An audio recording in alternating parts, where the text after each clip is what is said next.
Okay. All right. So then, good afternoon. So I guess I'm kind of assuming everyone's done some meditation before. Right, okay. All right. That's good. So then this session is only half an hour and to be divided into two parts. The first part, to focus the mind using the breath to do this. And the second part is just to look at our human life circumstance in general, from a point of view of seeing in a positive way and trying to get a sense of an appreciation that we do have a human life and that we can use this if we make the decision in a positive way to benefit both ourselves and others. And so then with the first part of the meditation, breathing meditation, basically if you already have a method that you use to focus your mind and to apply yourself to that method. And if you don't have a method, then one method that can be used is simply to maintain an awareness of the sensation of the air as it passes in through your nostrils and passes out as best as possible, just to maintain an awareness of the sensation there, the air coming in and going out, breathing at a normal rate like this. And then as the various distractions arise, which they will, in the form of the mental phenomena of particularly memories from the past, plans for the future, then just to note these and not get caught up in the story, neither to get drawn away, swept away by them, stimulated by them, nor to try to crush them, just to sense their arisal, that throughout this life constantly thoughts are arising anyway throughout this life. And particularly when we're doing meditation practice, our business is to be aware of the arisal of the distractions and to see them more like bubbles rising to the surface of a pond. They rise, they abide, and they dissolve back in.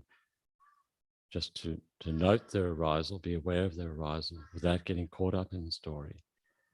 And then to bring the mind back to the breath. And the same thing, any other distractions arise, like sounds you might hear outside, sounds inside or outside, just to be aware of their arisal. And if it's helpful, even to use a labeling process of thought, memory, plan, sound, whatever, just to be aware of that as they appear. And then to bring the mind back continuously with diligence, but with kindness and being relaxed, to bring the mind back, continuously bring the mind back to the breath like this. And so just to try to put effort into applying yourself to doing this practice for the first part of the meditation session.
So then the main body of the meditation practice here, that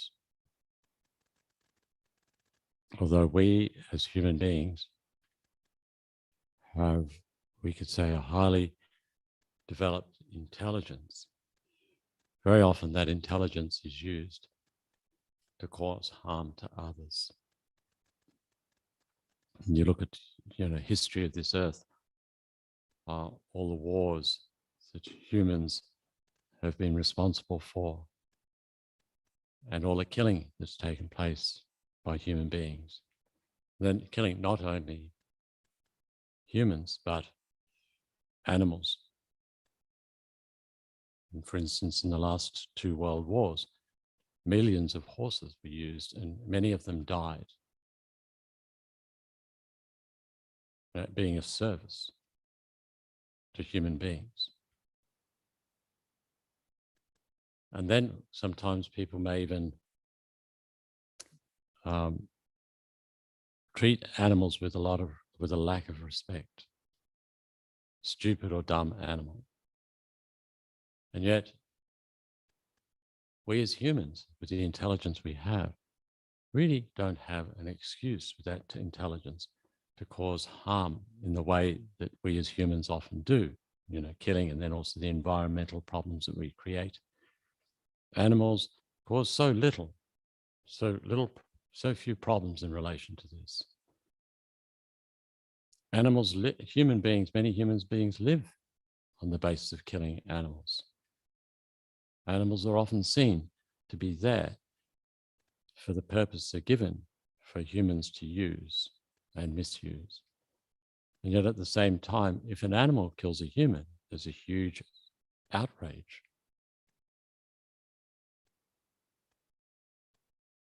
So from a point of view of the animal's existence, we could understand that the animals,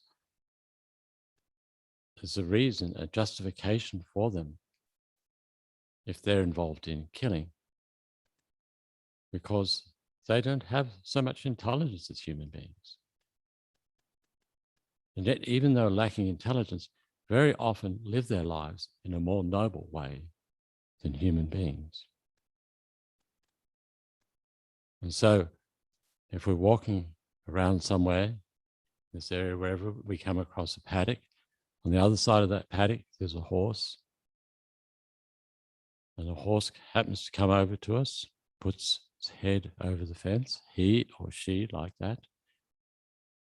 Then very appropriate to put our hands together and show a great deal of respect to you, horse, that you have this life. And you don't have the intelligence that we as human beings have. And yet you don't use your life, to cause harm. Have great respect for you.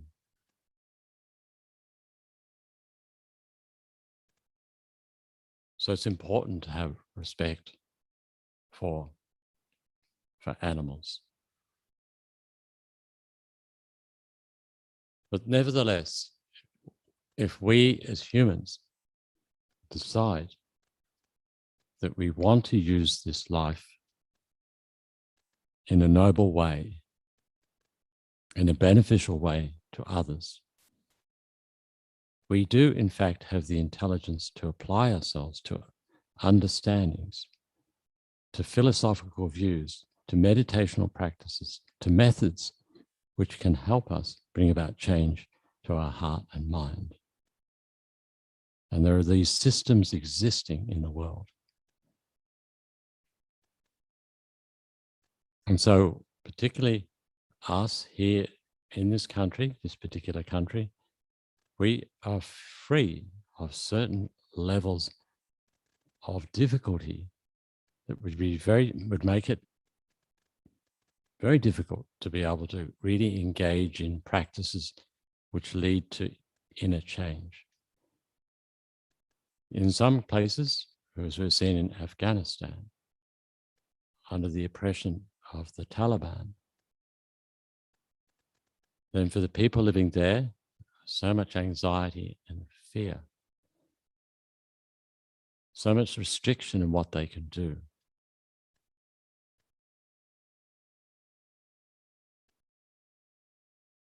Other countries also, oppressive governments which won't allow you to get a passport, won't allow you to have freedom to practice spiritual, engage in spiritual practice. And countries where there's a lot of poverty and sickness.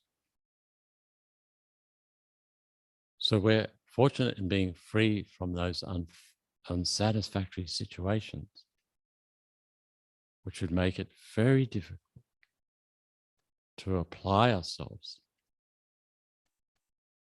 to create the causes for lasting happiness and fulfillment for ourselves and for others.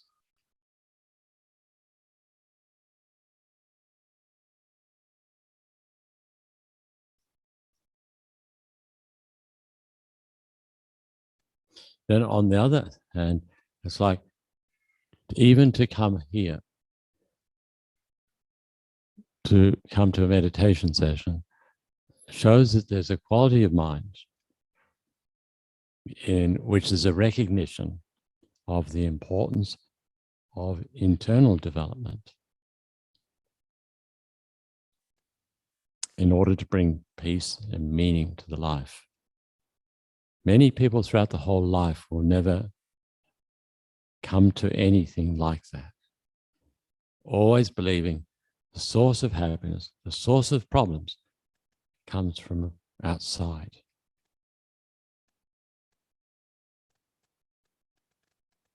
So to have come to that, whatever the circumstances, the influences of our society that probably push us away from becoming inner beings exploring our heart and mind, somehow we could say, the karma to have some degree of confidence or faith in this. So where this has come from, hard to know.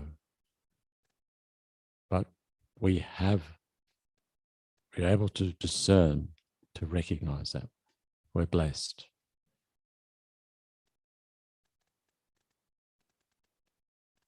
And this is important because it's like a faith or confidence. And faith is like a mother in that it gives birth to good qualities. Very difficult to give birth to good qualities within us if we don't have any faith in methods to bring about changes to ourselves. Faith leads to aspiration and then engagement in practice. And then faith is also likened to the hands, because it's in the base, like hands can pick things up. Hands can pick up objects.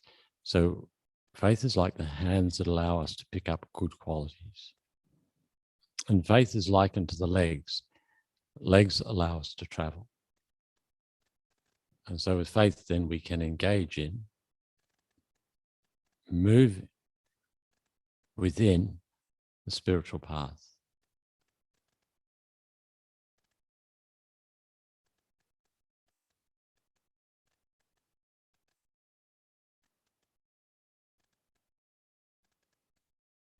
And then we're born in a place also where we have available for us centers of inner development, spiritual practice, like here, Chenrezig Institute, other centers as well in this country and elsewhere, where people, many different people over many years, on the basis of their appreciation of the methods, have donated the land and donated their time and money and effort in order to establish these places like this here. So networks of centers existing. And also not only that, but we have a kind of a sort of political system that gives us the freedom to be able to practice in a place like this. And then there are the living traditions of inner development, particularly here, the Tibetan Buddhist tradition. It's not just ideas, it's not just dry teachings, it's not just dry texts gathering dust, but it's a system of inner development. The methods are explained in the texts, but they're integrated into the hearts and minds of people existing on this earth right now. Like, for instance, His Holiness the Dalai Lama, or Lama Yeshe Lama Zopa, the founders of this center, and our resident Lama here, Geshe Sultram.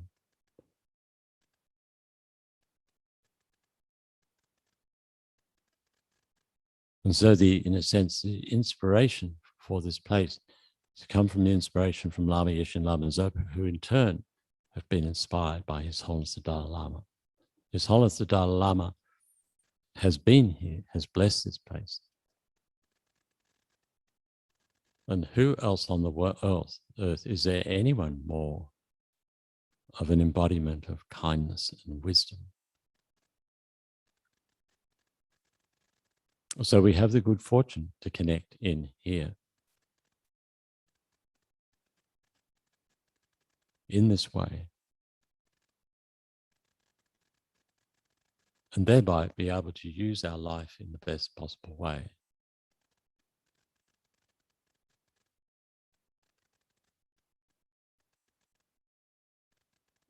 And then not only that, we could say then that to be living in this country, there is a system, a political system which gives us freedoms to some degree.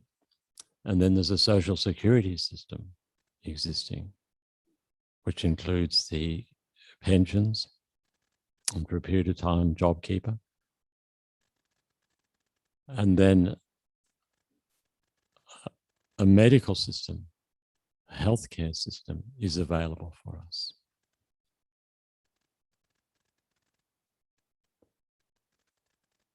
So somehow we're blessed. We say this is due to positive karma to find ourselves in this situation.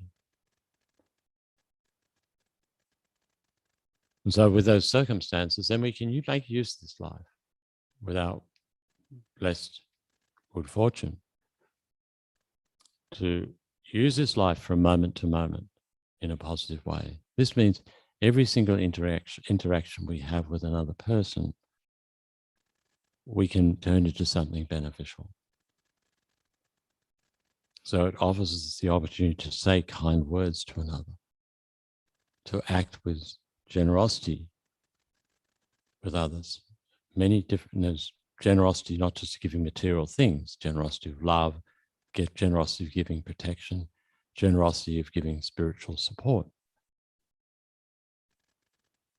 And then even the difficult people give us the opportunity to develop the skill of being able to deal with difficulty, becoming a more skillful, more capable person in being able to deal with difficult people. And then this life also offers us the opportunity, whatever circumstance we're in, if we're a married person, we have family, it becomes a vehicle for us to make use of our life in a positive way, develop understanding, respect for our partner, care, and set a good example for children. In our job, then also opportunity. If it's an ordinary job, you can still do it with a good motivation. That you come there with an attitude of developing empathy for those you work with, developing understanding, and acting with kindness. And then the latter part of this life, as we get old, still it may become less able to function. But if we maintain a positive frame of mind, even old age, that situation becomes the opportunity to decide as best as possible, no matter what difficulty arises, I will try to maintain an attitude of appreciation for my situation, appreciation for the support, the care, whatever I receive. And then if we have a belief beyond that, beyond this human life, there's an existence of future lives, we can, during this life, create the causes for peaceful death. Fortunate rebirth state.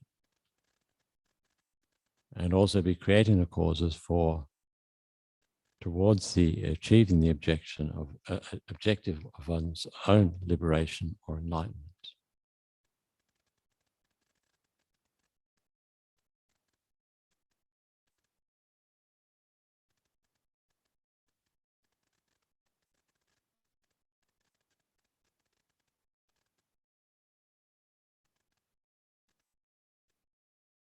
And so then, just in conclusion then, from reflecting this way, may it be the case that we are able to develop a deepening appreciation of our human life, the blessed good fortunes we have there, and blessed to be free of certain unsatisfactory states. Developing appreciation for that, and then deciding to use our fortunate human situation in the best possible way to be of benefit to both ourselves and others.